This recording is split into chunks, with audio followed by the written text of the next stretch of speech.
istri menyelamatkan. Jadi kalau ada orang merasa azab betul hidup saya ini Pak Ustadz, istri saya ngontrol saya terus Pak Ustadz, istri saya ini mengawal saya terus Pak Ustadz. Kalau kau merasa teraniaya, terazab di dunia, insya Allah di akhirat, di kubur kau nanti tidak kena azab kubur. Karena pas mau diazab malaikat, kata malaikat satu lagi, ini tak usah diazab, udah azab kali deh.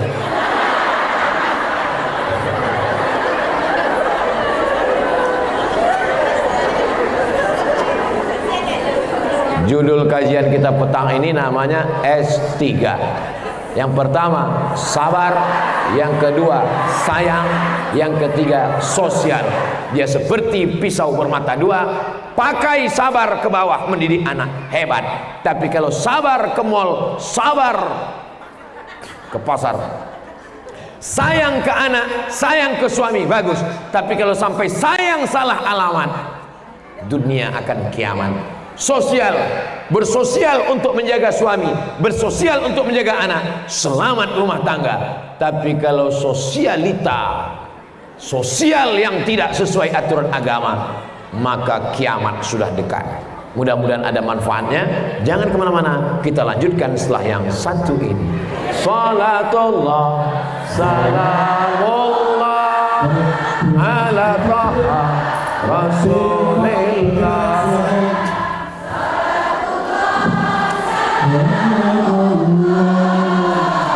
Silakan diinfak untuk bergerak, waktu kita harus bercepat. Silakan.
Kita lanjut terus untuk infak, dan berikutnya adalah kita masuk dalam sesi tanya jawab. Panitia mempersiapkan mic satu dari kelompok seseorang, katakan coba sesi sesi. Udah, oke. Anggungan yang baru.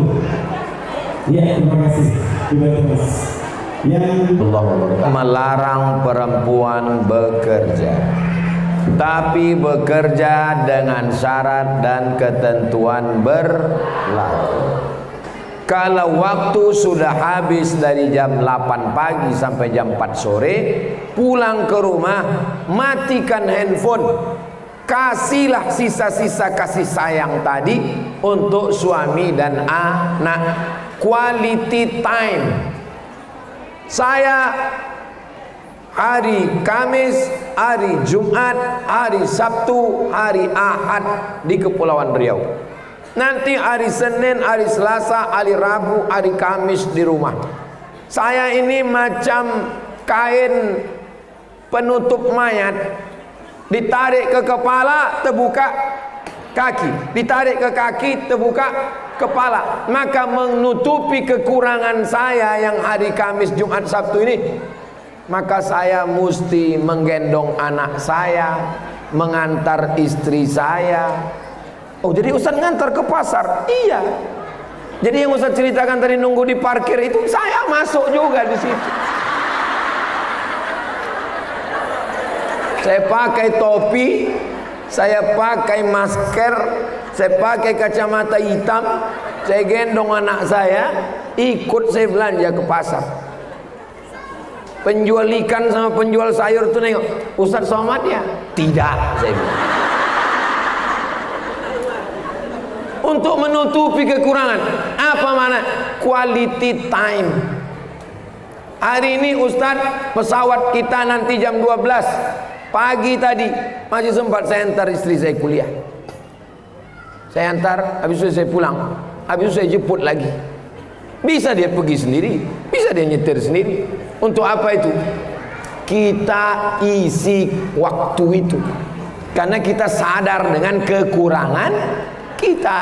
Jadi kalau udah bekerja sampai jam 4 pulang, masakkanlah untuk suami. Tak sempat lagi masak Pak Ustadz, masakkan aja. Nanti kalau ditanya, kau yang masak ini? Yang iya bang, nasinya aja. Itu pun mencentekkannya aja tadi. Yang mencuci berasnya sama ada si mbak itu tadi. Gulai apa namanya? Ini namanya gulai tunjuk bang.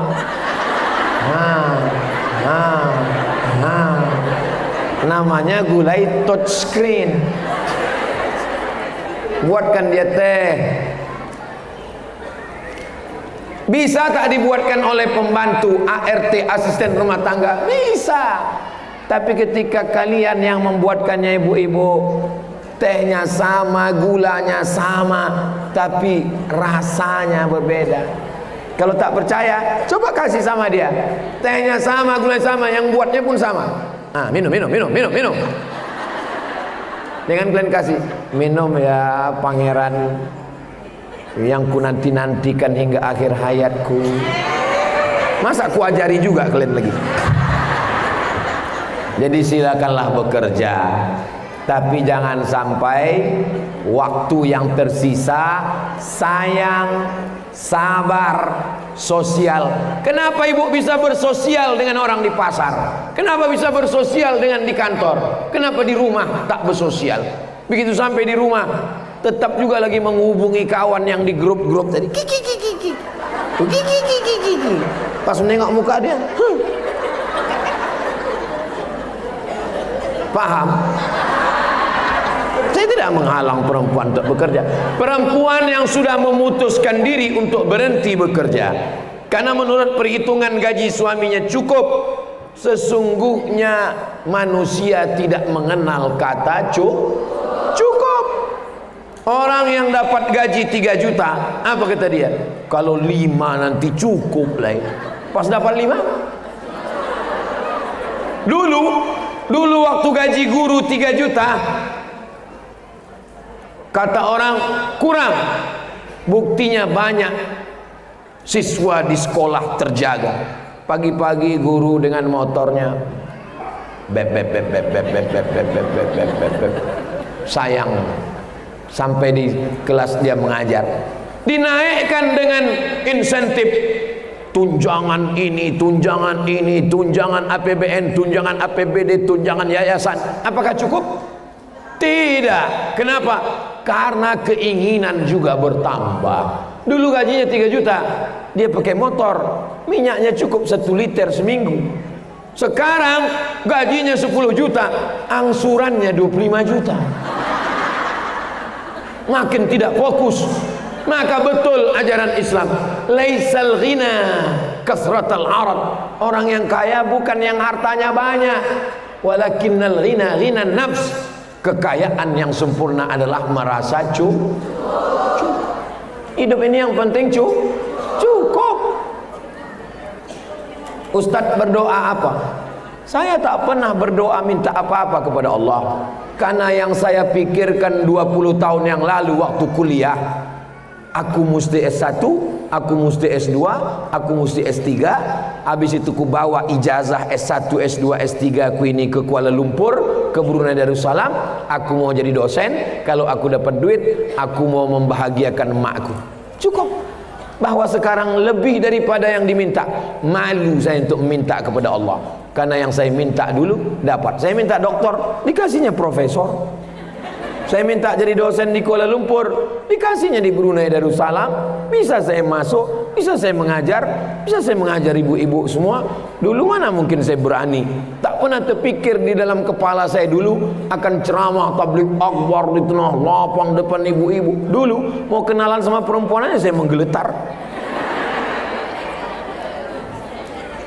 Kalau dipeturutkan keinginan, Maka keinginan itu seperti laut yang tak berpantai, tak bertepian. Maka merasa cukup bagi yang sudah memutuskan. Tapi bagi yang belum memutuskan, silakan bekerja, tapi setelah pulang quality time. Bukan kuantitasnya, tapi kualitas yang berkualitas. Saya bagi waktu saya ini untuk orang Batam setahun 2 kali. Nanti ke Sulawesi Selatan, Makassar setahun sekali. Untuk yang dekat rumah 4 subuh, Rabu. Untuk ibu-ibu pengajian dekat rumah Jumat sore kedua. Yang lain 3 ustadz lain. Untuk istri dan anak ada, untuk santri ada. Jangan sampai tidak adil. Ibu bukan hanya sekedar mengandung anak, tapi mendidik anak, membesarkan anak. Menangislah ibu, meleleh air mata. Ibu nangis kenapa? Hati saya haru Pak Ustadz. Anak saya sudah duduk bersanding di pelaminan. Sudah habislah saya mengurus anak saya. Sudah selesailah pendidikan Pak Ustadz. Kata siapa? Kata siapa pendidikan ibu udah selesai? Mendidik anak sampai mati. Mimda tema taya bawati. Ibu nikahkan anak ibu di hotel, di pelaminan. Barakallahu lakum. Balik ke rumah, bulan madu mereka. Pulang bulan madu, tiba-tiba datang ke rumah, rambutnya macam sarang tawon, antingnya di hidung, rupanya lakinya anak fang. Apakah ibu diam? Mana mungkin ibu diam? Ibu dudukkan menantu. Sini kau hantu. Kau kudidik dari mulai kandungan, kubacakan surat Yusuf, kubacakan ayat Quran, kubacakan ayat kursi. Kenapa bisa kau jadi bini hantu?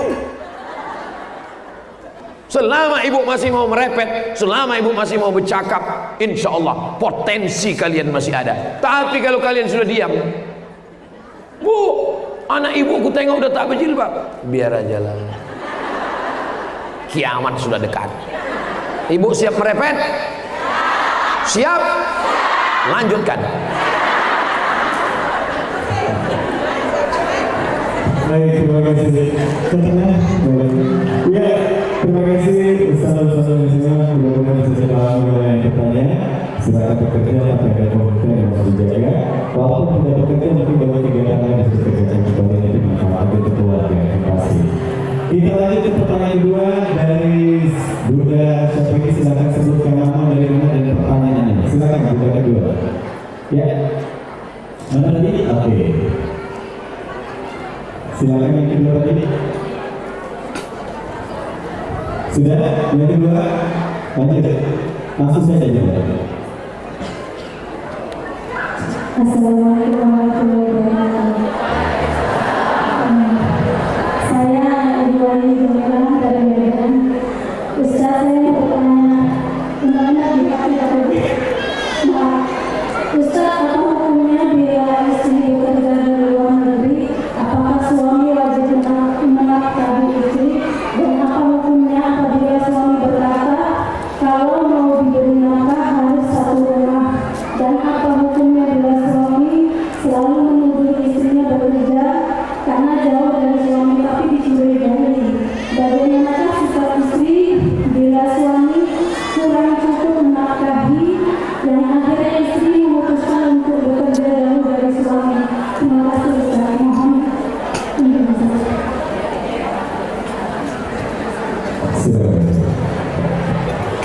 Kalau istri bekerja di luar negeri, berarti dia berjumpa suaminya berapa hari sekali? 2 tahun. Bininya berapa? 1. Itulah banyak kejadian ditransfer duit, rupanya dibangunkannya ke perempuan lain. Itu tak bisa disalahkan. Tak bisa disalahkan lakinya itu. Kenapa? Karena dia masih manusia. Dia bukan malaikat. Jadi wahai perempuan, kalian mesti paham, kepala rumah tangga laki-laki mencari nafkah. Kalau cukup untuk makan, pakaian, sekolah anak, cukup. Carilah usaha, apalagi sekarang bisa dagang online. Bumbu pecal, kerupuk, keripik, dodol. Bingung kami memasarkannya. Kirim videonya, nanti saya share di Instagram saya. Share. Berapa persennya nanti kita bahas. Sampai sekarang yang saya share itu kain, bumbu pecal, kerupuk, teh tarik, belum ada saya ambil persennya, seperak pun belum ada. Untuk apa itu? Membangkitkan ekonomi umat. Jangan sampai kita mengulang kesalahan yang sama.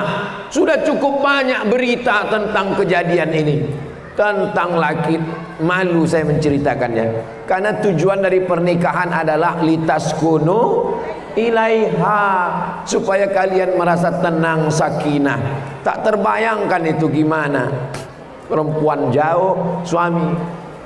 Secara psikologis, secara biologis, secara pendidikan, secara kasih sayang.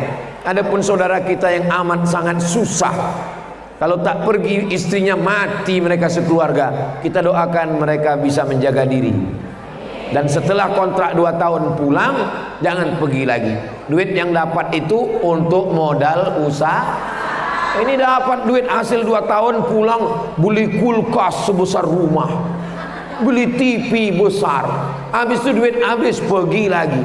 Ini mau dibawa kemana hubungan ini? Suami itu kebahagiaannya bukan duit. Suami itu kebahagiaannya adalah waktu kalian buatkan pagi-pagi teh, kalian tanya dia, abang mau teh manis atau teh manis yang perhatian dan penyayang?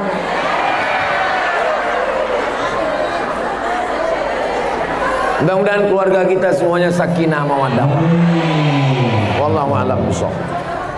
Baik, satu pertanyaan ke samping dulu ya. Yang satu dulu, dari samping ke samping. Baik, silakan yang berikutnya dari samping dulu. Sebentar saja sambil menunggu juga, karena waktu kita sebentar lagi akan maghrib. Mungkin terakhir nanti jawab terakhir ya, dari jawab satu. Saudara kita dari jawab. Dan satu lagi, betul ada Ustaz tadi ketika UMKM muncul, ada satu sahabat kita yang di endorse sama Ustaz. Satu Pak Yusuf itu kemarin dalam cukup biasanya cuma 200 kilo, sekarang Ustaz di endorse kan 2 ton dulu ya. 2 ton sebulan. 2 ton sebulan itu kalau Ustaz tadi 200 kilo, sekarang 2 ton sebulan. Coba. Lanjut pertanyaan berikutnya. Assalamualaikum warahmatullahi wabarakatuh. Nama saya Dedi dari Brigade Keluarga Solusi. Saya tanya, misalkan pendidikan istri itu lebih tinggi dari suami. Sebetulnya dari sebelum menikah akan tahu kalau istri itu akan melanjutkan pendidikan lagi gitu ya. Nah kemudian ternyata masalah itu terjadi ketika mertua tidak menyetujui atau menganggap istri S1, S2, S3 itu nggak penting untuk menyebutkan. Nah bagaimana para ustaz katanya biasanya selama perempuan itu merepek, anak-anak aman. Tetapi ketika anak-anak itu setelah menikah, perepekan itu malah jadi beneran bagi istrinya sendiri. Jadi terlihat laki-laki itu seperti bingung karena ada 2 perempuan yang memiliki keberbedaan dengan sedikit. Terima kasih. Wassalamualaikum warahmatullahi wabarakatuh. Jamaah menelpon mengasih tahu ke saya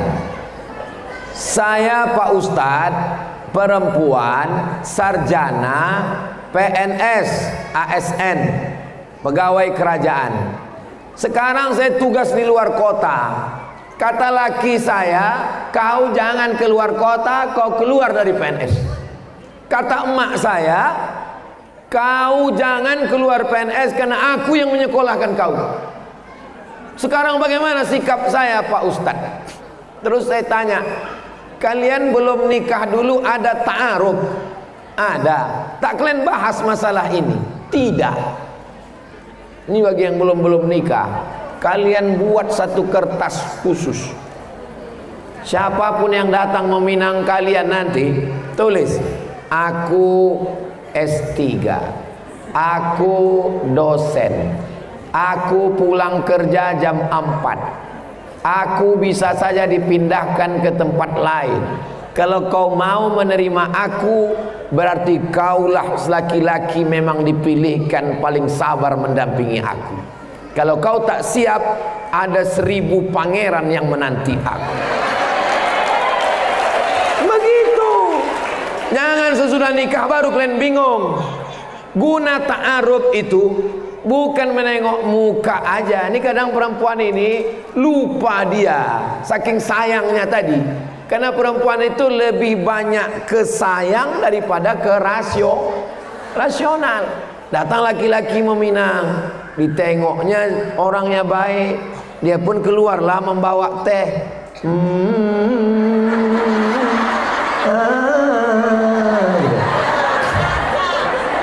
Lupa dia S3, lupa dia. Mesti kalian bilang, aku ni perempuan cerdas, aku ni S3, sedangkan kau S1. Nanti kau pede tak jalan sama aku. Itulah guna ta'aruf itu. Setelah dia cocok istikharah, barulah lanjut. Baru kata si suami itu, memang kau gaji lebih besar, memang pendidikan kau lebih tinggi, tapi di rumah tangga kan tetap aku kepala rumah tangga kan? Iya. Kesepahaman, saling paham dan saling mengerti. Tidak ada. Tapi dalam mazhab Syafi'i ada namanya kufu selevel, itu untuk menjaga, tapi bukan bagian itu ijtihad ulama. Yang penting kalau sama-sama paham, maka insya Allah. Banyak teman saya istrinya S3, suami S1, ada, hidup sampai sekarang. Tak perlulah saya sebutkan nama orangnya, kawan saya, sahabat saya. Istri PNS, suami tidak, ada. Istri S3, suami S1, ada. Mereka, tapi mentang-mentang, janganlah pula klaim lah. Setiap kenalan sama orang, kenalkan saya dokter, ini cuma S1 aja nih. Jagalah perasaan dia. Pintar-pintar merasa, jangan merasa. Jaga perasaan orang, jaga perasaan orang, apalagi perasaan bapak. Ibu jaga perasaan dia, hati dia. Walaupun dulu ibu di kampung tuh paling cuan, jaga perasaannya, jangan pas cerita sama dia. Walaupun ibu menasihati anak, nah kau nanti kalau datang meminang kau yang soleh, kau pilih ya, jangan macam mama dulu, salah pilih, lah ya kau lihat, hancur lebur hati dia. Galah patah bisa disambung, kaca retak bisa direkat. Hati yang sakit kemana obat akan dicari. Insya Allah tak perlu saya guru ibu-ibu. Saya mengajar ibu-ibu nih macam mengajar itik berenang. Ibu yang paling pandai menjaga perasaan orang, insya Allah. Jangan ibu bilang sama, inilah anakku nih hitam gara-gara kau lah bang. Ayahku putih, emakku putih, aku putih. Tengok, ini anak kita nih gara-gara kau lah dia. Jagalah perasaan dia. Anak kita ni hitam ya ma ya, anak ni hitam bang. Orang barat itu bang, dari Amerika, dari Inggris, dari Jerman ke Bali berjemur supaya apa bang? Supaya hitam. Anak kita ini belum berjemur udah hitam. Fabi ayyi ala'i rabbikuma tukadziban bang. Hitam-hitam setampuk manggis, walaupun udah hitam kepala bekudis bang. Pandai-pandai menjaga perasaan.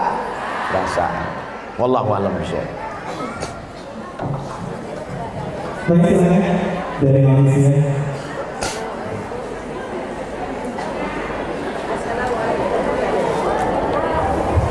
Sudah. Ya. Assalamualaikum warahmatullahi wabarakatuh. Saya berlayar di SBBI NGO daerah Buari, Malaysia. Saya hari ini mewakili Ibu Bapak Jemaah untuk mengikuti Program Ustaz dan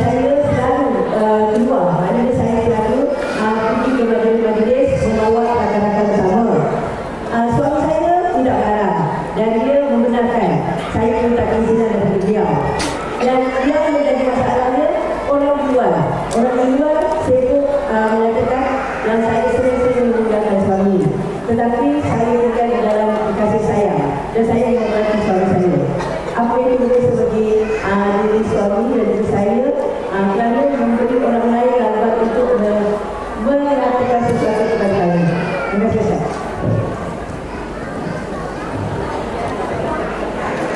Ada satu kerajaan Melayu yang dijajah oleh Inggris, yang satu lagi dijajah Belanda.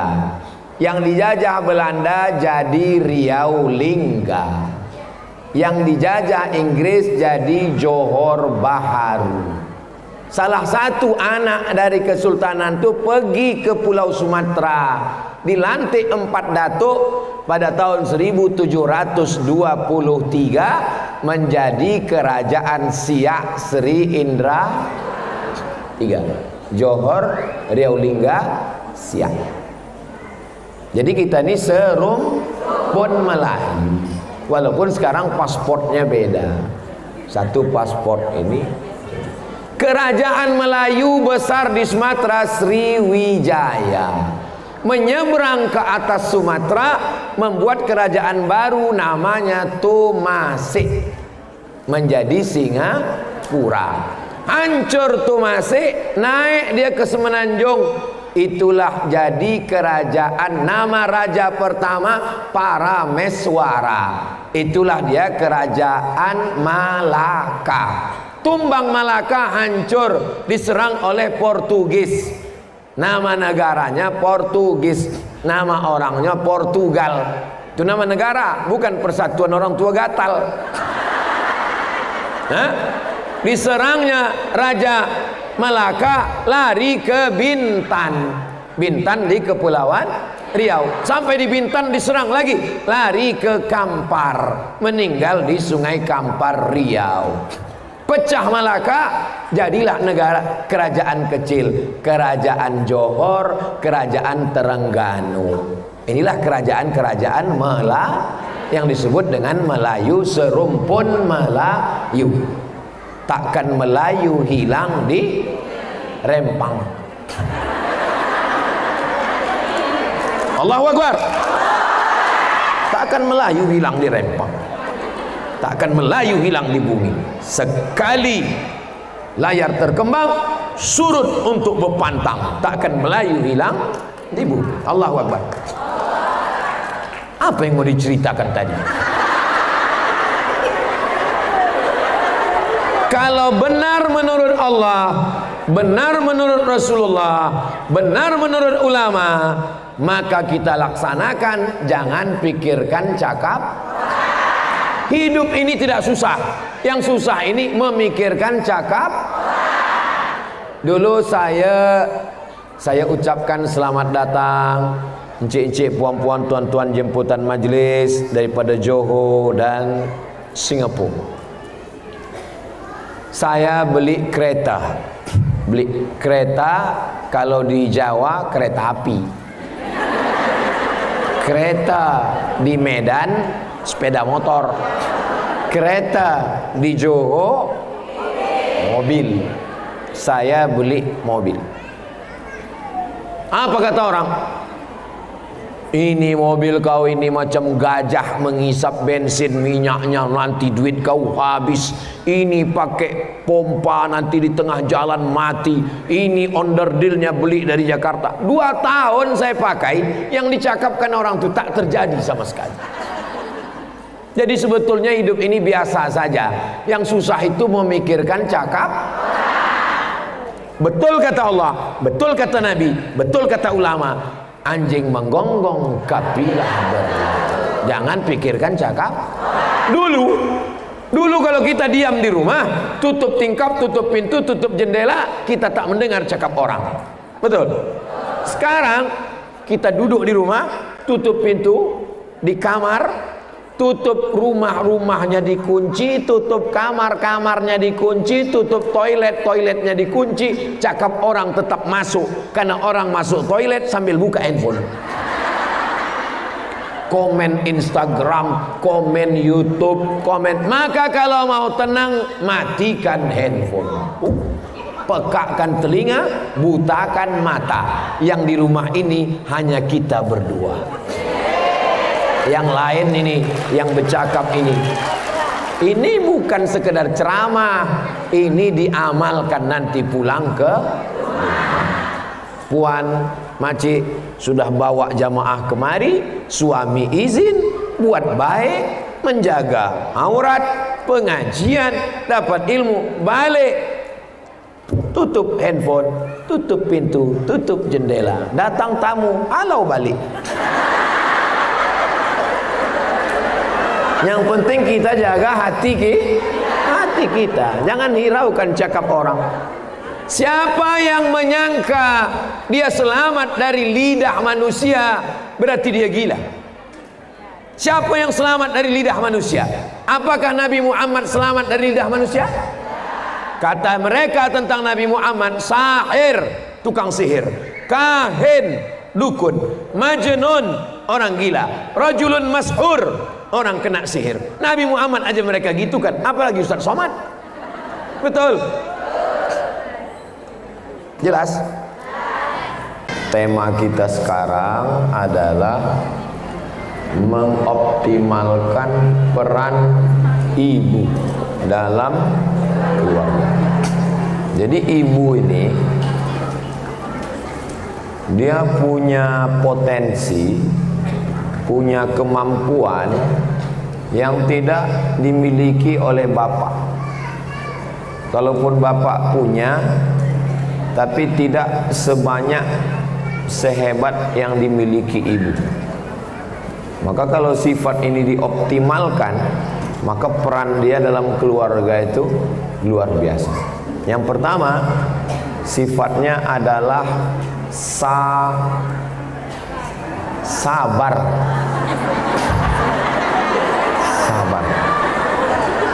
Jadi ibu itu punya sifat itu, maka yang mengandung itu, coba bayangkan kalau yang mengandung itu bapak, sebulan habis itu dikeluarkannya langsung. Ibu ini sabar, dia sabar, penciumannya berubah, semua yang wangi tercium busuk, laki pun bau hantu. Sabar, ususnya mengecil karena rahimnya membesar. Sabar dia. Sabar dia muntah-muntah. Sabar selera makannya berubah. Sabar lehernya jadi hitam. Padahal sebelum hamil pun hitam juga. Sabar dia warna kulitnya berubah. Sabar dia tulang belakangnya nih membengkok. Awalnya lurus, membengkok. Sabar dia diejek orang. Pas dia sedang lewat, ada anak-anak muda situ duduk. Kata anak muda tuh, kukira kura-kura. Bapak-bapak nih sabar juga, cuman sabarnya tidak sebesar ibu. Jadi kalau potensi ibu, sifat sabarnya ini dipakainya, dioptimalkannya dalam mendidik anak, maka anak pasti berhasil. Makanya Nabi Ismail dititipkan ke ibu atau ke bapak? Ke ibu. Nabi Isa dititipkan ke ibu atau ke bapak? Ke ibu. Nabi Musa dititipkan ke ibu ke bapak? Ke ibu. Nabi Muhammad dititipkan ke ibu. Kenapa? Karena ibu punya potensi yang bernama sabar. Sekarang ibu sudah sadar punya sifat apa? Sifat sabar. Hah? Jadi sekarang ibu sedang memahami sesuatu yang sebenarnya ibu punya, ibu miliki, cuman selama ini ibu tak sadar.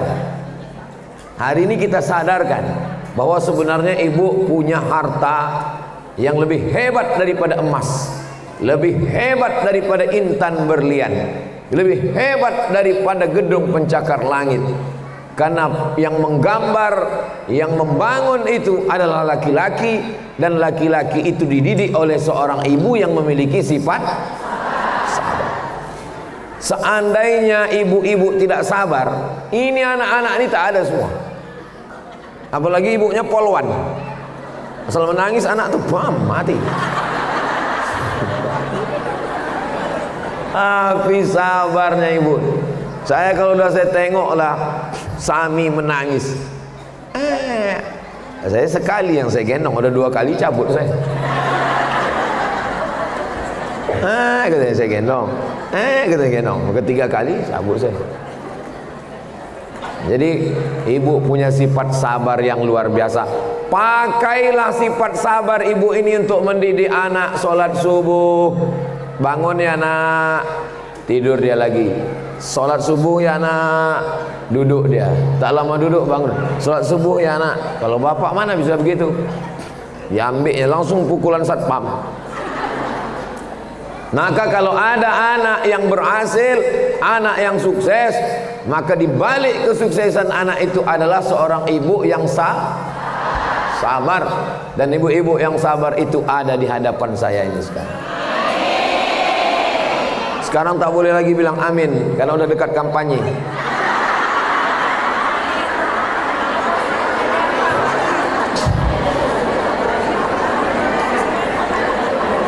Sabar. Sabar itu artinya menahan. Sabar itu artinya menahan diri untuk melakukan sesuatu secara terus menerus, kontinu. Itu arti sabar. Maka sabar itu punya 2 mata sisi macam pisau. Pisau ini 2 matanya, satu ke bawah, satu ke atas. Kalau sabar ibu-ibu pakai mendidik anak, bagus. Kalau sabar ibu-ibu pakai untuk menyekolahkan anak ke pesantren, bagus. Kalau sabar ibu-ibu pakai untuk menyuruh anak pakai jilbab, bagus. Tapi ini negatifnya sifat menahan tadi.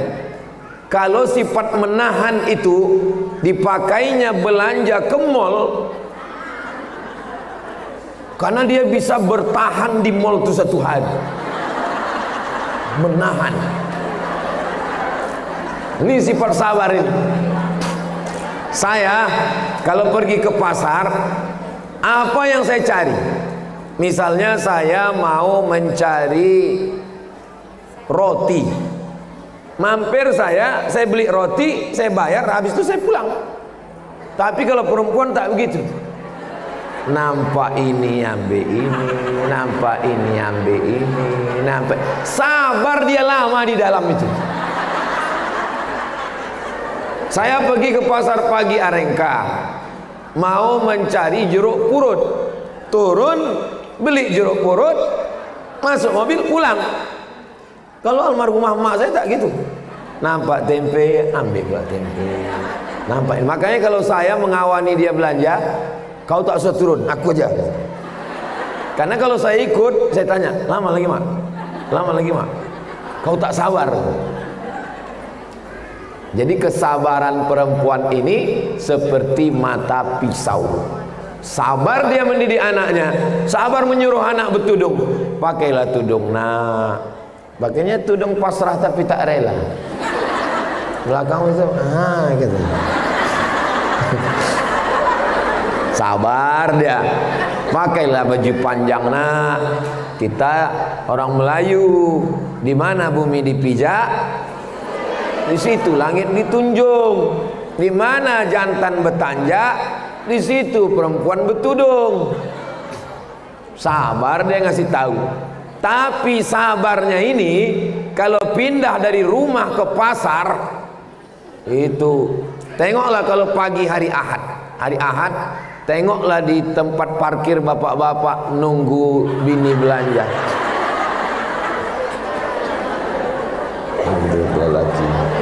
Mau diikut hajab, tak diikut hajab. Saya kalau udah nengok lewat saya di pasar pagi, nampak saya hari Ahad lewat saya pagi, nampak saya bapak-bapak, dalam hati saya, kesian nih kalian. Nasib kalian lah Pak, kata saya. Jadi sifat sabar ibu ini ibu pertahankan, ibu tambah untuk dipakai mendidik anak. Saya kalau teringatlah saya sabarnya perempuan-perempuan dalam membesarkan anak-anaknya itu, luar biasa. Meninggal suami, anak susun paku, do re mi fa sol la si do mi fa sol fa mi re do. Bisa anak tuh berhasil semua disekolahkan, sudah disekolahkan, dinikahkan, udah dinikahkan, anaknya pula dititipkannya lagi. Itu hanya ada pada perempuan, laki-laki tak bisa gitu.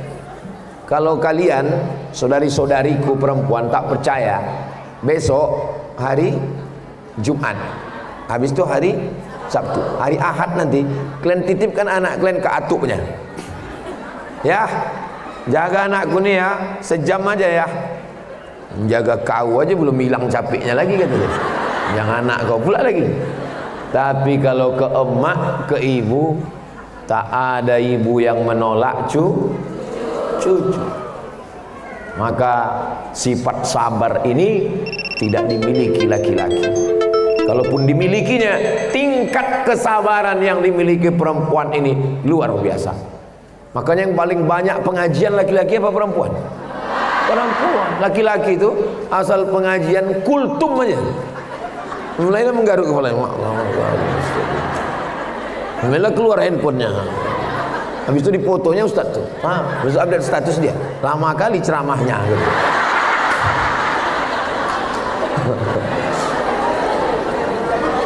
Kira-kira yang saya cakapkan ini betul apa tak betul? Mengaku semua orang ini. Perempuan itu memiliki kesabaran yang luar biasa. Makanya Allah itu menciptakan laki-laki dan perempuan itu saling melengkapi. Dia tengok laki-laki ini tak sabar, mudah mengamuk, mudah marah, mudah emosi, didampingkannya dengan perempuan yang sabar. Bu, ini cerita ini. Didampingkannya dengan, makanya yang ada diciptakan Allah itu Adam dengan Hawa, bukan Adam dengan Asep. Mohon maaf maksudnya. Karena laki-laki dengan laki-laki tak bisa. Tapi memang dasar manusia laknat.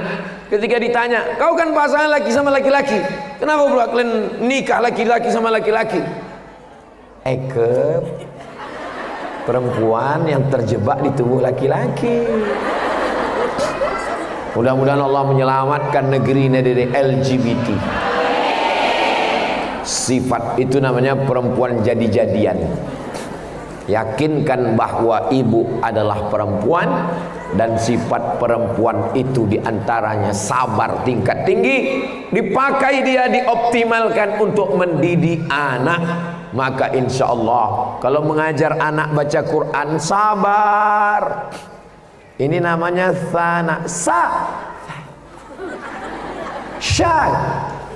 sabar. Makanya guru mengaji perempuan, guru sekolah perempuan, bekerja di kantor perempuan. Kenapa? Tingkat kesabarannya yang luar biasa. Di pesantren Ma'had Az-Zahra Ustazah Fatimah tidak ada guru laki-laki. Kemarin ada guru mendaftar laki-laki, saya bilang tidak, perempuan. Kenapa? Di antara kenapa Ustaz pilih guru perempuan, karena sabar mendidik anak-anak. Yang kedua, kalau laki-laki nanti saya cemburu.